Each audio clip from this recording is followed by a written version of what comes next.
Welcome to Om Times TV, a division of Om Times Media and Broadcasting.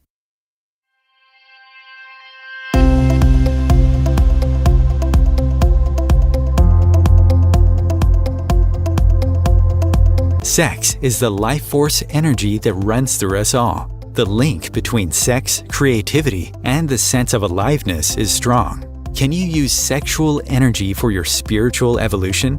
Or perhaps for emotional healing? Is it even possible? Clinical sexologist Dr. Martha Tara Lee will explore all these and more on the Eros Evolution Show here on Om Times Radio and TV.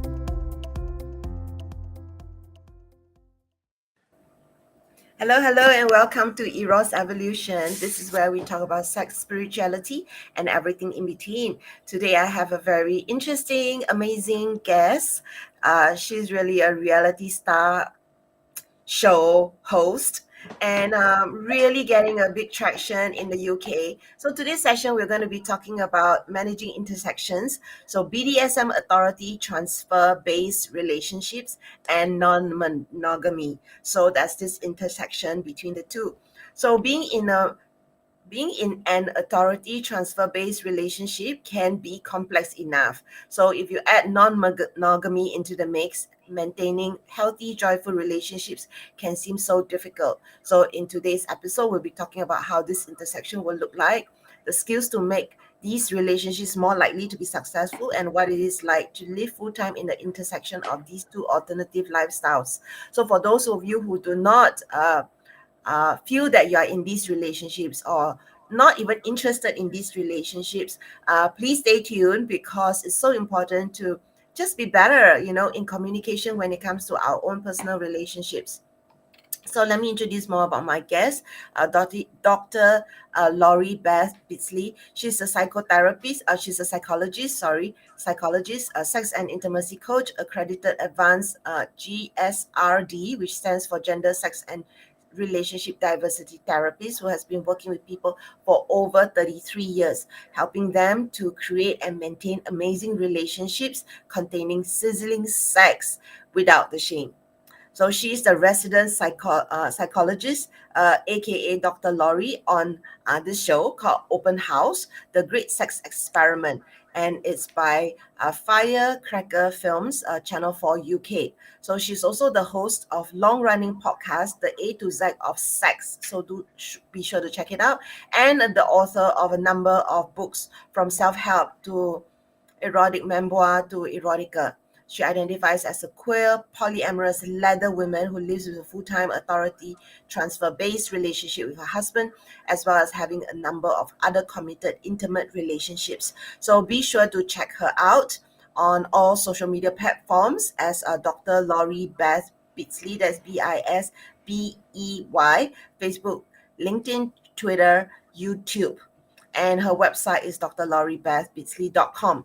And her podcast is A to Z of Sex.com. So welcome to the show. Thank you. My God, that's such a long introduction.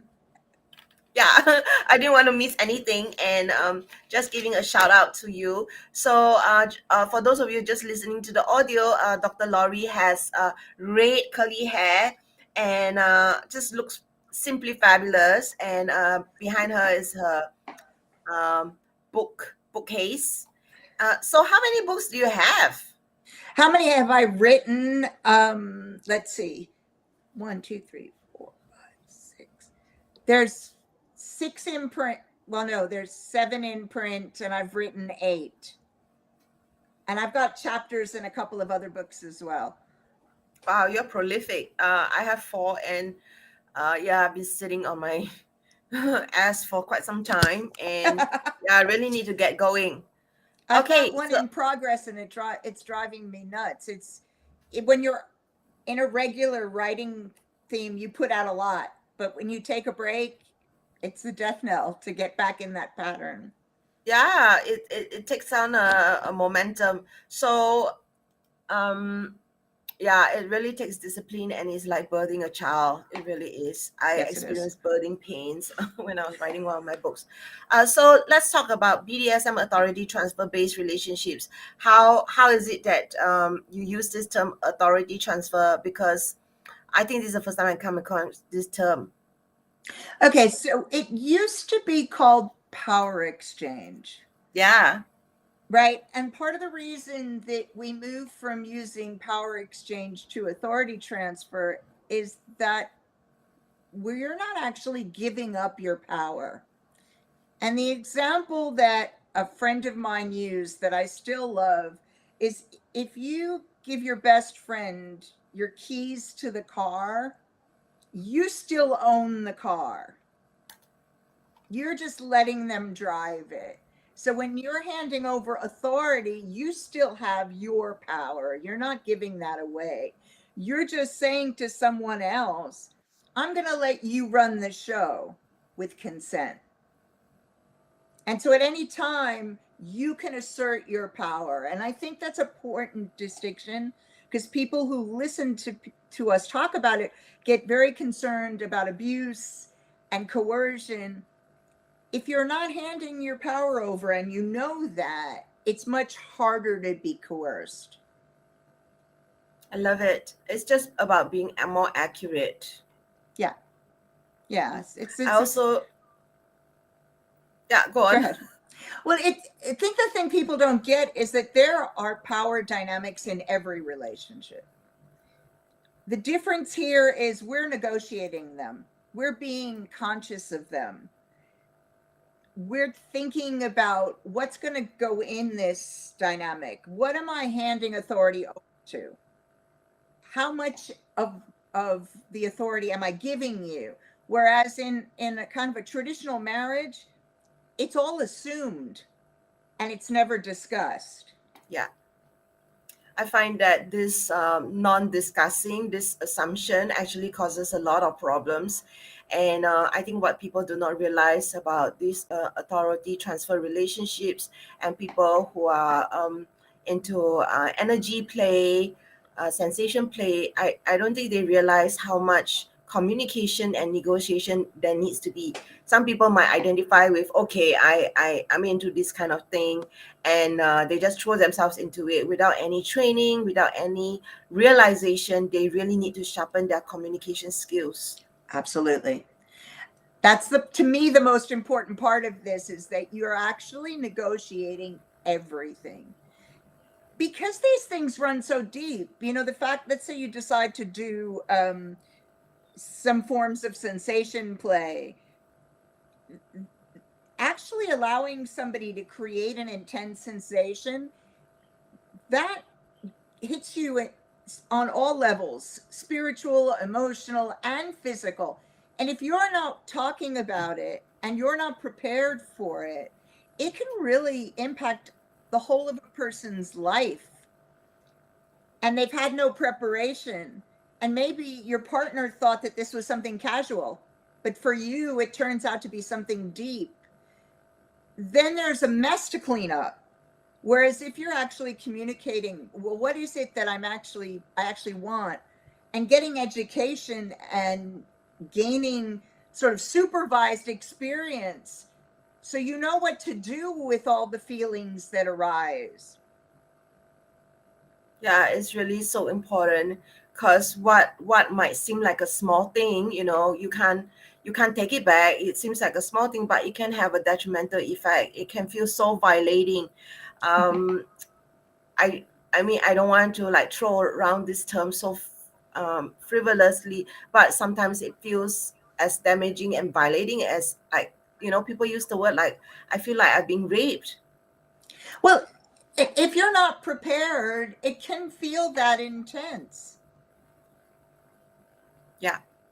And that's just well, I find myself, I have used this term before, because sometimes it's, you just want to use some kind of analogy to describe what is the level of violation you're feeling, just to get through to the person that you're trying to communicate with. So having gone into that, let's talk about what can people do to be better if they are interested in these kinds of relationships when it comes to authority transfer, sensation play. Like, what should they be doing to take care of yourself? How can they be better communicators? I mean, I think the first thing is that you need to know something about what you desire. So, what is it? Why are you doing this? And I know that sounds like a ridiculous question, but I get people who have watched 50 Shades of Grey and they decide they want to do it because they have a romanticized version about what this actually looks like, right? So, why? Is it something that turns you on? Is there something about the power exchange, the authority transfer, that makes you feel safer? Is it a bit risky? Are you looking for more sensations? Once you look at what you want, then you have to be really careful in your partner choosing.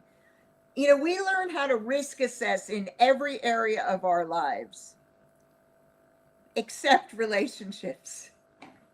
It's the only area where people make decisions based on the strangest criteria, and they don't listen to their gut, and it's so bizarre. When you think about the number of times I've said to somebody who's in a relationship that isn't working, well, so how come you haven't left? Well, he hasn't done something bad enough to justify leaving a good man. Excuse me. What does that mean?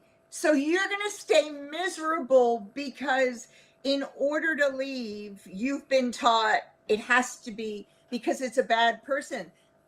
The idea that you screen people before you get together with them, and if it turns out that you have different values, then stop there. It's if they have a good job and they're good people, if you have different values, you're probably not going to be compatible in the long term. If you're looking for different things, why get more involved? But there's this whole mystique around how we choose our partners that actually doesn't use logic at all and doesn't trust our guts. And those are the two things we need to engage. So if you want to enter these sorts of relationships safely, you need to learn how to risk assess. If something feels wrong, you don't wait around to try to figure out what that is. You just pull back, because when you're entering this type of relationship, you are giving people more control than in an ordinary relationship. And you are often doing things that are more dangerous than you would in an ordinary relationship. Therefore, you have to be more sure that this is a safe person. So that's where I start. It's okay. So let's look at how connected you are to your gut. And do you actually process fear properly? And that's where to start. The other thing is to make sure that you are comfortable talking about anything. I was talking to someone earlier today who said she doesn't like to tell her partner no because she feels guilty. And she was talking about sex being painful. And I said, well, I understand not wanting to start something and then stop in the middle. But if you're in pain, you're not present anyway. At some point, you actually have to deal with it. She said, but he'll feel bad. And I said, what makes you think he doesn't feel bad while you're doing this and he knows you're not aroused and he knows you're not having a good time? So we've got to get comfortable with talking about sex in the first instance and our needs and our desires and negotiating just like you would negotiate purchasing something. I know that sounds like a terrible comparison, but we think nothing of like negotiating up for jobs. Like you might negotiate your salary, your package of benefits, all those things. And yet in a relationship, we accept what the other person puts on the table without saying, actually, that doesn't work for me, or I need some of this. None of that. We just kind of accept the whole package. Yeah, I love what you said. So important for everybody to know this. I think we give away our power and we get caught up with people pleasing habits and patterns. Yeah. That we lose ourselves along the way. And if you are not able to be your own person, to have a self-awareness, including learning what it means to listen to your gut, then it's going to be problematic. I have people who think that just because they want to do something, like it's just supposed to happen naturally, it's supposed to be organic, it's supposed to just flow. And I think we get caught up with, like you mentioned, 50 Shades of Grey, because they do not model consent. And yeah, It's you putting in more, fashionable. putting in more effort may seem not sexy, but actually this is reality. I think we need to hear messages like what we're putting out here for people to understand is so important. The things that you just mentioned, get clear about why we want to do this, why we want to get into authority transfer relationships, why we want to do sensation play, partner choosing, using your logic and gut, being comfortable with communicating, including talking with about anything. I think we do need to develop a sense of ability to just transcend all that, because your life is important. It's so important to be safe. Yeah. I'm amazed at how many risks people take when it comes to meeting people that they would never take in any other part of their lives. I mean, we're talking the other day about catfishing And I don't know, have you heard the term kitten fishing? Okay, so catfishing is when the person you're talking to is someone totally different. Kitten fishing is when the person is the actual person, but they're inflating their job or how much money they make, or they're using pictures from 10 years ago, or sometimes they're covering up negative behaviors. So people will just take this stuff and talk about the fact. I liked what you said when you said, it's supposed to be organic. That's one of the biggest myths there is. There's nothing organic about any of this. Desire, that's organic, right? And even that's not consistent, but it's organic. But actually, when we start having sexual relationships, if we don't talk, we don't have a good time. Also, if we don't talk, you mentioned giving your power away to someone else. If we don't talk when we do have a good time, we think it's because of someone else, not anything to do with us, which is awful. Because if someone else owns your power and owns your pleasure, then if they walk away, you're lost. So I actually send people back to basics and say, if you're thinking about trying this, go spend some time on your own with some erotica. Self-pleasure with these thoughts and these desires. And make sure that it's actually these activities that turn you on before you even talk to someone else. Because often I think people do see things or something's fashionable and they don't actually pay attention to what their body says. They just think it's something they should do. Like, we need to spice things up. Let's try this. Let's try spanking. I had a couple come in and say, we're going to try spanking. We need to spice things up. And I was watching the man's face. She was really excited. And he was like, long, frown, and his arms were crossed. I said to him, does this turn you on at all? He said, no. So why are you going to try it? Well, that's what people say will spice your relationship up. And I said, not if you don't like it. But people aren't used to checking in with their bodies. I remember doing a show with you for my podcast on masturbation. And you said you were talking about full day masturbation, self-love dates, which I have recommended to clients ever since. It was like the most wonderful thing I ever heard. The idea of actually spending a full day in erotic contact with you so that you could take that information in the future and use that to inform what you ask your partner for. And I think people really need to spend more time in self-exploration before they're out looking for these new things.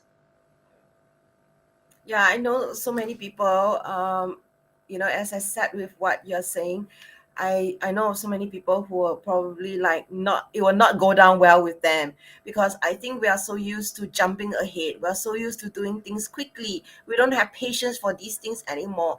And so we don't take the time to be with ourselves. I think one of the most intolerable things for some people that I know of is spending time with yourselves. So the idea of pleasuring themselves, fantasizing, masturbating, I think it comes across as pathetic to them, when in reality you need to be so sensitized to who you are, what you like, that that is the only real way you can be safe, because you really, really need to know yourself. Yeah. I mean, especially if you're going to do more extreme things. I can't, I'm usually not a doom and gloom sayer, I encourage people to try things, but the amount of damage that you can get into, that can be done to you or you can do to yourself by jumping into something like this without really knowing how you feel about it and without ascertaining that the person that you're going to engage with is safe, is huge. So you Yeah. really have to be able to sort that out. And then when we add non-monogamy to that, oh my God, even more complex. Yeah. So let's speak a little bit to non-monogamy for people who don't understand what that means.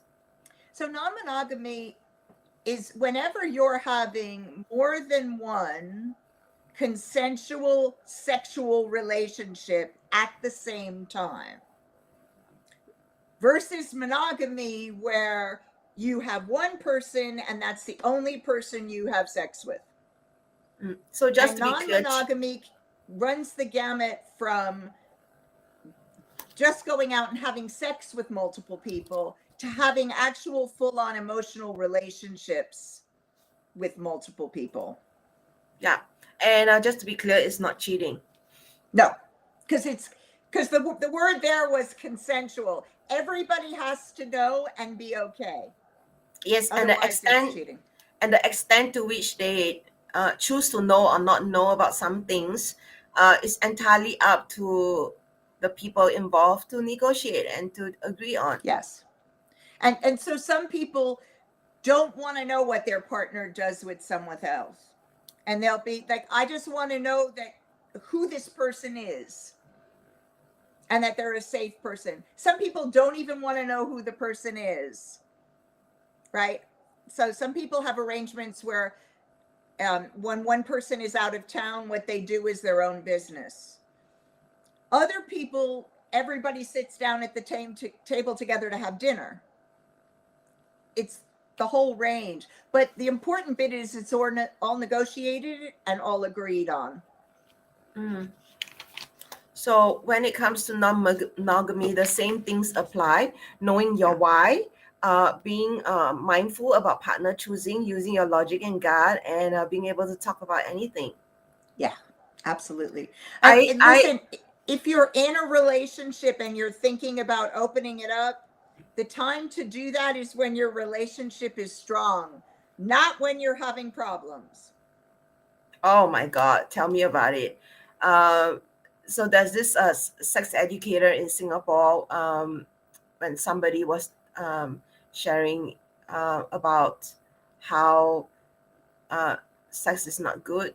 And then she just brought up, oh, have you all thought about open relationship? I was like, that is the last thing you should be doing to a relationship that is not stable and strong. Absolutely. And then just like flippantly just throw things out there without really understanding the consequences. So yeah, there are untrained people doing a lot of harm. And it's so important to realize it's not supposed to be a distraction. No. It's supposed to add, spice things up, like, or maybe be on this path of self-realization and self-actualization rather than just to cover things that are not working. Yeah, when I did the show, it was very interesting to me why couples wanted to do this. So there was one couple on the show who just hadn't dealt with their history. And there was a lot of pressure. And the man was, we want to do this and we want to do it now. And I was, you're not ready for this. If you don't work out your previous affairs in your relationship and you do this, it will have negative consequences. There was another couple where it was sort of like, you know how people have a baby to save a relationship? That was what this was. And it's like, this is not going to save a relationship that's on the rocks.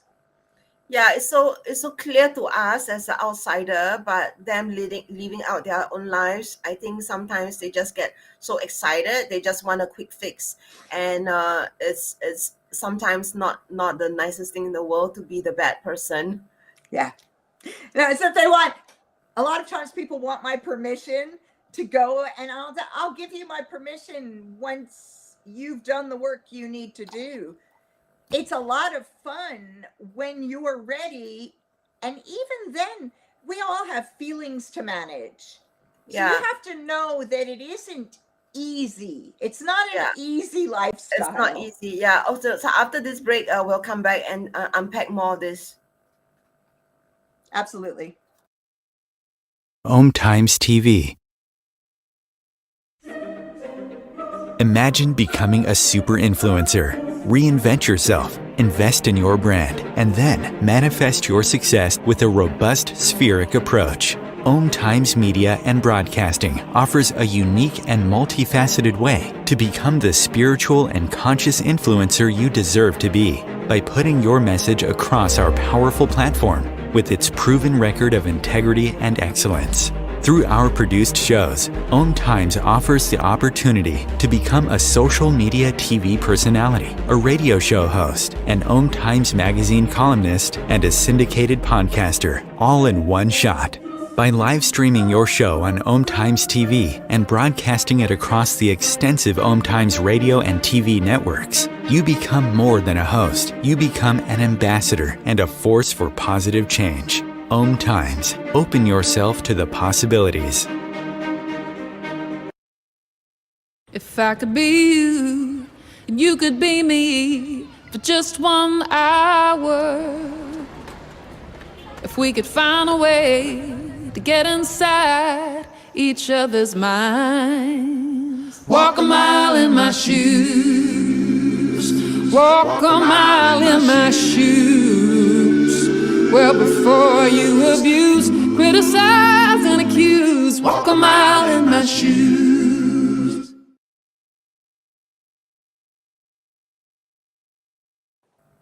Hello, we're back after the break, and I am with Dr. Laurie Beth Bisbey, and today we're talking about the intersection of BDSM, authority transfer, based relationships, and non-monogamy. So just before break, we were talking about what it takes to be in transfer-based relationships and non-monogamous relationships. And just to give her a shout out about her offers. So she has 2 new services. One is a 2-hour laser breakthrough session to help couples or individuals get unstuck on any one issue. And the code is EROS, EROS, to get a 25% discount. So go to her website, go under private coaching. The second service is you can ask any question that you have for her, and you can go under her website under the icon shop. That's Dr. Laurie Beth Bisbey / shop. And so yes, we're coming back to talk about the intersection between authority-based authority transfer relationships and non-monogamy. So what makes the intersection so difficult, you think? Okay, so in all authority transfer-based relationships have a hierarchy. Somebody's the boss and somebody's obedient or the follower. You know, so somebody's in charge and somebody's not, right? In non-monogamy, there's a dogma recently that says that hierarchy is bad. I don't agree with it. I think there's hierarchies all over the place, and that what we need to do is acknowledge what's there. But there is a dogma on that side that says hierarchy is bad. All relationships should be equal. And with authority transfer, frequently the person in charge also wants to be somewhat in charge of the other relationships. So your partner's negotiated it with you, but if you've brought in another person, they haven't. So you can see where that would be complex. So if I date somebody, I'll use myself because it's easy. If I date somebody, my husband meets everybody I date. He speaks to, at least. I mean, with COVID, it's a little different, but he speaks to and gets to know anybody I date. Once he's comfortable with the person, then he's not involved. right? Then I have my relationship and that's fine. But he's not happy with me just going and meeting somebody and dating because he's in charge, right? Some people won't date me because of that, because they don't want to have to know someone else or get someone else's approval in order to date, right? They're like, he's not involved in our relationship. Why should I care what he thinks? Now, when I say that, I always think about that as, well, you should always care. If somebody's married, you should always care that their partner is really okay with you. It's about respect. It's a basic courtesy. You don't have to be friends, but you definitely want to have that person think well of you and you think well of them as basic courtesy. But people get very upset about the idea of having to pay respect to anyone else if that's not their lifestyle. So that makes it difficult. And then on the other side, there's this idea that everything should be equal. Nobody should be prioritized is the non-monogamy dogma at the moment. And yet I see that as unrealistic. If you live with somebody, you're going to prioritize them. You're not even going to think about it. If you pay bills with somebody, if you have pets or you're raising children with somebody, you're going to prioritize them. It's just part of living with someone. And would you feel okay if you actually were paying bills with somebody, running a house with somebody, and your partner met someone new and that person was demanding equal time, equal attention, and they just walked in the door? No, that would feel odd. But a lot of times the dogma is very philosophical and doesn't actually take into account practicalities and emotions that come up as a result. So it can make that intersection dicey. It can be difficult to manage. The other time it's really difficult is if I'm someone, for example, that all of my sexual relationships have an authority transfer with them, because I like that. That's what turns me on. And there are a lot of people like me. So having more than one person in charge is complicated, because people who like to be in charge don't usually like to share that role. But when you can get it right, it's wonderful. You know, when you get it right, you get all sorts of different flavors of each type of relationship, and you get to experience all the different flavors, and that makes it worth the work, in my view.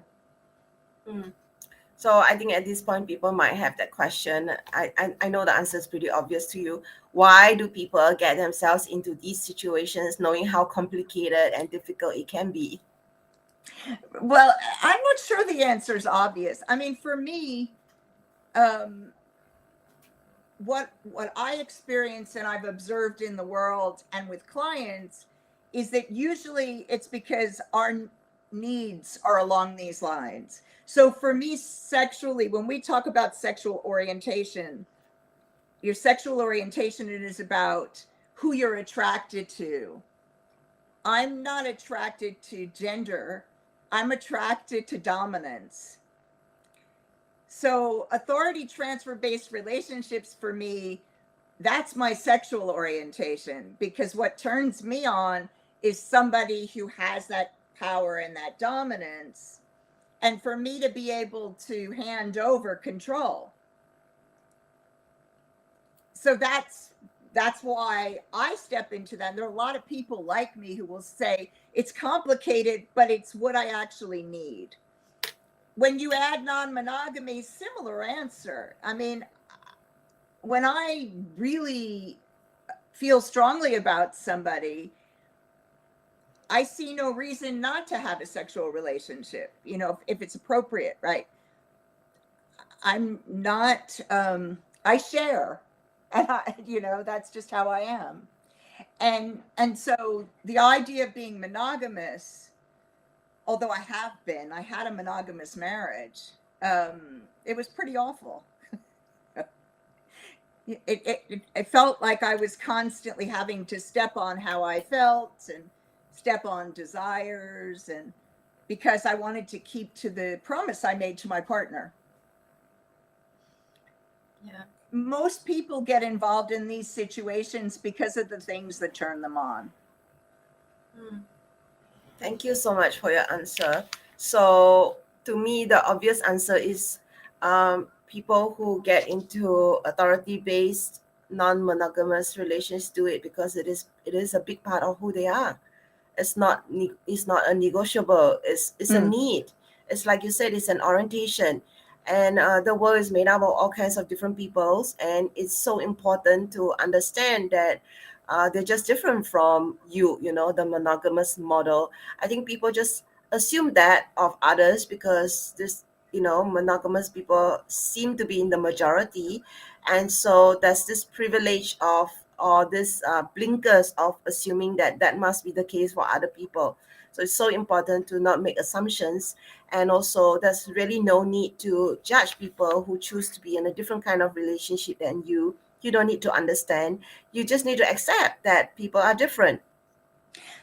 And we get handed this. Monogamy is, in most cultures, in the present day, is what we're brought up to expect. We're not taught to think about these things and choose. And for me, I think it's so important that people choose, which means they have to understand monogamy and the pros and the cons, and understand desire in a really deep way, and understand the options out there like non-monogamy and hierarchical relationships and authority transfer-based relationships. And then they make a choice. If they make a choice to be monogamous, that's great, because they're making a choice. And they're understanding, this is what I need, this is what's important to me. Then it's far easier. I think it's the issue of people just accepting what they're being told that's the problem. Yeah. How do you know that what you are doing is what is right for you if you never challenge or ask yourself, is this working for me? It's so important, whether it comes to your career choice or like where you live or whether you want to have kids, and it also extends to the nature of the relationship that you choose to be in. So I totally get that. I think so many people just go through the humdrum. They never question, and then they're never really happy, and they never realize why they're not happy. It's so important to have that sense of self-awareness that we talked about at the start of this. So I would love to hear from you more about this kind of skills that are involved. We started to talk about the importance of communication, but are there specific skills that you feel people need to develop so that we can negotiate authority transfer and non-monogamous relationships? So negotiation itself is a particular skill. Just because you can communicate doesn't mean you can negotiate. One of the areas that people need help is learning how to negotiate, which also means being able to understand the other person's point of view. When I was growing up, we were taught, we used to have to learn how to debate. And as part of learning how to debate, they had us take a viewpoint that we didn't hold, go research it, and then debate that viewpoint. And the reason was to teach us how to allow ourselves to hear something different and sit with that. We don't teach that anymore. People often are surrounded by people who only have their viewpoints, and they go to social media and they hang out with the people who only have their viewpoints. that makes negotiation really difficult. So skill number one is actually learning how to be comfortable hearing things completely different from your worldview, and how to then respond in a non-combative way. So in a respectful way, in a way that allows further communication instead of shutting it down. So taking a mediation course is a really cool thing to do. Even if you're not planning on doing that with work or anything like that, you can do a mediation short course that will teach you how to do that, to gather the different point of views, to rephrase things, and to balance and communicate in a non-judgmental, non-combative way. I love that. The other thing is we go back again to knowing yourself. And the more awareness you have of yourself and your own needs and your values and the things that you're comfortable negotiating about and the things that are just deal breakers, the things you must have, the easier this is. And most people don't spend time learning that. You can learn that in therapy. There are self-help, in spiritual disciplines, in coaching. There are lots of ways that you can access learning about yourself. I advise people to do more than one, because you access different things depending on the way in which you access. And actually prioritize getting to know you. Then when you're in these situations, it's much easier. For example, if you, when you were a child, were someone who never liked to share your toys, non-monogamy may not be for you, right? And it seems a silly thing, but if you didn't learn to share your toys later, if you never managed that, you always felt uncomfortable with it, no judgment, but it's harder to share a person that's important to you than it is to share your favorite stuffy, right? So looking at things from that viewpoint, what suits me? If you then still really want to try this, you may need to go learn how to share, like work on those issues. But then you're doing it because you've made a choice to go do this, instead of finding yourself in a situation that feels like a mess. Most of us, when we reach adulthood, spend the first 10 or so years acting out the things we learned from home. You know, even when we've had therapy, even when we still, most of us still spend about the first 10 years trying like hell to fit the model we were given. It's better not to do that. It's better to actually choose that model or something else. I agree. Yeah. I work with a lot of high conflict couples where they put their values onto their partner, like this is wrong. And the only reason why it's wrong is because they were brought up in a different environment, and through their lenses, that's wrong. So I hear what you're saying. So the skills that we need to navigate this intersection, the first one is not just communication skills, but also negotiation skills. And then coming back to knowing yourself, including the things that you mentioned, your values, and even something as simple as the awareness of, am I somebody who is open to sharing? Any other skills that you would like to mention? How to let go. That's a really hard one. Mindfulness is a good place to start. Meditation practice. those are the places where you start to learn those skills. But letting go is really important if you want to. Surrender is a skill. And in authority transfer relationships, from the person who is giving up authority is surrendering. And surrender is a skill, and it's not a skill taught in the West. We're taught to hold on to everything, right? So learning that skill is really important.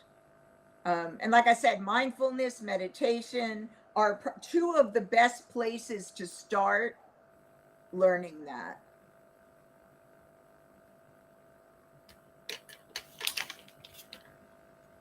Yeah, I agree with you.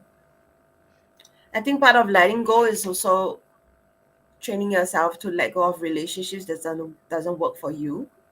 Yes, yes. If it doesn't work, it doesn't work. There's no need to beat yourself up over the mismatch, because you are who you are, they are who they are. And if it's not working, life is too short. Just move on and find somebody else. Yeah, absolutely. I think we do people a disservice when we tell them that there's one person for you, and once you find them, everything is perfect. There's an abundance of people out there. And the idea is to find a relationship or relationships where everybody is happy and can grow together. And if a relationship isn't working, as you say, it's not a failure. It just didn't work. It's worth looking at patterns to see where you can change. But otherwise, I always am reminded, what do you have control over and what don't you? And reality is, I can control me. That's it. So if your relationship is failing and you're thinking, well, if I change them, or if they would do this differently, remember that you may be able to ask someone to do something differently, but if they don't want to, you have no control over that. So you need to take actions that you can, in relation to what you can control. Okay, so at this point, I think we've given listeners a lot of value, but I really, really am so curious about your reality show. Like what happened in that reality show? Can people find it or watch it online? So I don't know if it's online yet, because it was a network show. But basically, we took heteronormative couples who wanted to open their relationships, and we brought them to a retreat where we had open-minded single people, and they came and met with me, and then we organized experiences for them, and then they came and met with me again. And at the end of the show, they talked about whether they were going to continue doing this or they weren't going to continue doing this. So nobody was voted off the show or anything like that, but they spent between 2 and 4 nights at the retreat trying different things and having sessions with me to look at how they might create a non-monogamous relationship that worked for them. And it was so much fun. And we are back for a second season. Yeah. So we're filming early autumn, and so we'll be back in the spring for season 2. And what that means, hopefully, is it'll be syndicated and you'll be able to see it on network TV soon. I don't know whether it'll end up officially on YouTube, but I understand that people have found clips there. Ah, okay. I know that it would be so fabulous if it goes on Netflix. Well, I would love that. I would, if Netflix decides they like it, at some point there will be a series for Netflix. Would be amazing. I would love Oh it. yeah, I really love the idea of this show. I was so excited when I saw those publicity of you, and I was like, I cannot think of anybody who is as deserving as you.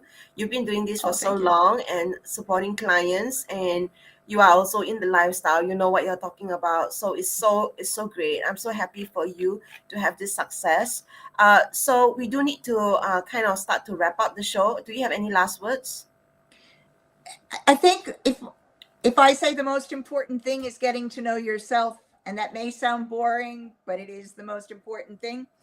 If you have a single solitary question for me, you can get a video answer by heading over to the shop on my website or on my link tree, which is Dr. Bisbey. There's also a direct link, and purchase a video response. The 2-hour breakthrough session is excellent if you or you and your partner have a particular issue. Like if you're thinking about opening up and you want to know, should we even try this? What are pointers specific to us? That session is basically the culmination of what I do on the show. So it's a laser coaching session that you'll leave with a bunch of information and your own action plan. Mm-hmm. Those would be the things that I think are most exciting at the moment. And if you use Eros, you'll get 25% off. So you just have to put that in the coupon section. Okay, fantastic. So this is a great offer for listeners. I feel there's so much value to have laser coaching because this is where you get personalized, individualized session specific to your needs. And also you just cut through all the bullshit. You don't have to be reading tons of books and things that are irrelevant to you and then getting all confused for nothing. So thank you so much for coming on this show. So be sure to check out her website. That's Dr. Laurie Beth Bisbey. And today we have a whole bunch of value. So remember to stay tuned to Eros Evolution. We are on YouTube and also Facebook. Next week I have a guest. We're going to be talking about pregnancy loss. She has experienced pregnancy loss, and she's now a pregnancy loss coach. So be sure to stay tuned to Eros Evolution. Thank you. Thanks for having me. Thank you so much for coming.